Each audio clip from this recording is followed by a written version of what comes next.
All right, Shalom. First and foremost, I'd like to give all praise and glory to Yahweh, Bahashem Yahweh Shah, Bahashem Kakadash. Double honors unto the apostles and the elders of GMS who rule well, teach well, being great example to his younger brothers in peace and blessing. Salutations to the hopeful lake out there pushing his word in truth and in sincerity across the four winds in the name of Yahweh Bahashem Yahweh Shah, pushing to get up out of here. Shalom to the hopeful lake, the believers, the listeners whom have came back to the obedience of the scriptures through faith in Yahweh Bahashem Yahweh Shah. And what I want to get into today, all right, this morning, Apostle Kai, had made a statement on how, we have to, go back, to the milk scriptures, and the milk lessons, for those who are just coming in, and that was a beautiful point. And Lord will, I can start doing more, milk lessons, for the new believers, okay? Now, what I want to touch on today is the book of Matthew, chapter 1, verse 21. Okay, and we're going to break, this scripture down in the spirit. This is the book of Matthew, chapter 1, verse 21. It says, "And she shall bring forth a son, and thou shalt call his name Yahweh Shai." Okay, because you see that word Jesus, okay, but when you go into the Hebrew, all right, it translates to Yahweh Shai. Jesus is pretty much a made up name. Okay, when you go into it, that's a lesson for another day. All right, but his name in the Hebrew is Yahweh Shai. Matter of fact, um, just to prove that Yahweh Shai had a Hebrew name. Okay, let's get Acts. Okay, all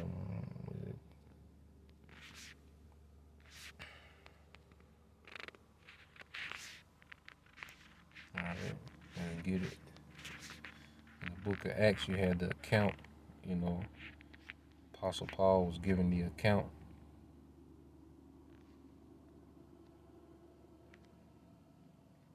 This is the book of Acts 26 and 20 and 13. It says, "At midday, O king, I saw in the way a light from heaven above the brightness of the sun shining round about me and them which sojourned with me. And when we were all fallen to the earth, I heard a voice speaking unto me and saying in the Hebrew tongue, Saul, Saul, why persecutest thou me? Is it hard for thee to kick against the pricks?" So when you see everything in the red, it lets you know that this is Hebrew being spoken. Okay? So Yahweh Shai, Apostle Paul is giving his account on his way to Damascus when he was knocked off, the horse and blinded, and a voice, okay, and that voice was Yahweh Shai, and he's going to let you know, but it tells you that he spoke in what? The Hebrew tongue. So everything that's in red is all being said in Hebrew. When you get to verse 15, it says, "And I said, who art thou, Lord?" And he said, now in the direct text, it says Jesus, but is Jesus a Hebrew word? Okay, no. All right.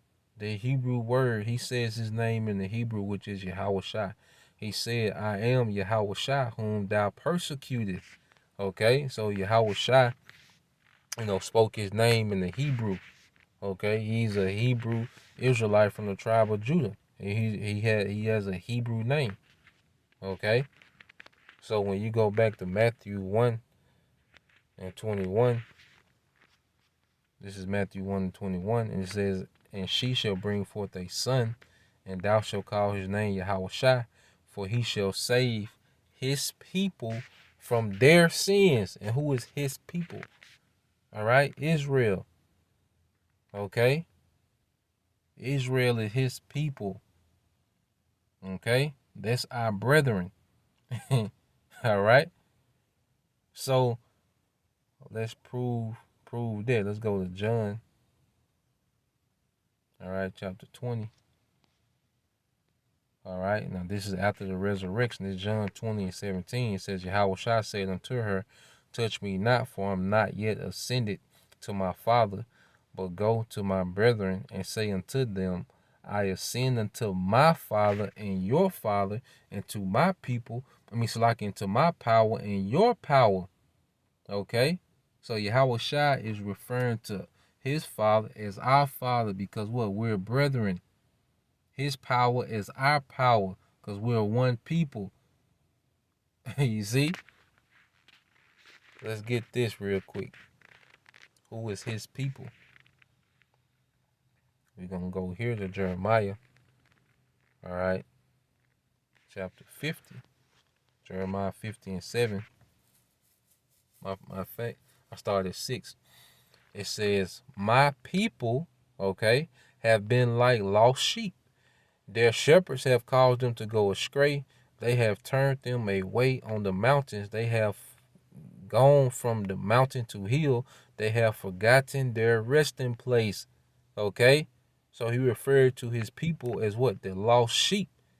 And throughout these captivities, we've been in part of all these different governments and society where we've fallen off from who we are. We've been lost, you know. Our people was heavy into Islam. You go back to the Moors, okay? People heavy into Christianity. When you go back to, the Dark Ages, the nobility, that Jake had, ruling in Europe, in different lands in their region, okay? The Russian czars, okay? Our people been part of all these different governments and systems, but we went astray from the true doctrine. And that's why Yahweh Shah referred to as what? Lost sheep. So his people are lost sheep. And that's why Yahweh Shah told the apostles, okay, Matthew 10 and 6. I started at 5. It says, these 12 Yahweh Shah sent forth and commanded them, saying, go not in the way of the Gentiles, and into any city of the Samaritans enter ye not. Okay?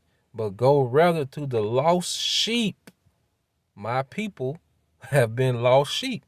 Okay? But go rather to the lost sheep of the house of Israel. And as you go, preach, saying the kingdom, all right, of heaven is at hand, man. So Yahweh Shai came to deliver his people from their sins and to preach a kingdom unto his people. That's why when you go to Matthew 2 and 6, it says, in Bethlehem, and thou Bethlehem, and this is one of the prophecies Yahweh shall fulfill. And thou Bethlehem in the land of Judah are not the least among the princes of Judah. For out of thee shall come a governor, and that governor is Yahweh Shai, that son that the angel was speaking of to Mary, all right, that shall rule my people Israel. Okay? So that's your breakdown of Matthew 1 and 21 from that angle. And Lord we'll go back into it and break it down from the perspective dealing with how he saved us from sins. Okay? So when you read Matthew 1 and 21, and he shall bring forth a son, and thou shalt call his name Yahweh Shai, for he shall save his people from their sins. Okay, so we got the Hebrew name Yahweh Shai, and we have an understanding of who his people are. Okay? And Lord will, in a later time, we'll get an understanding of how he delivered us from sin. So Lord will, it was edifying. Till next time I say shalom.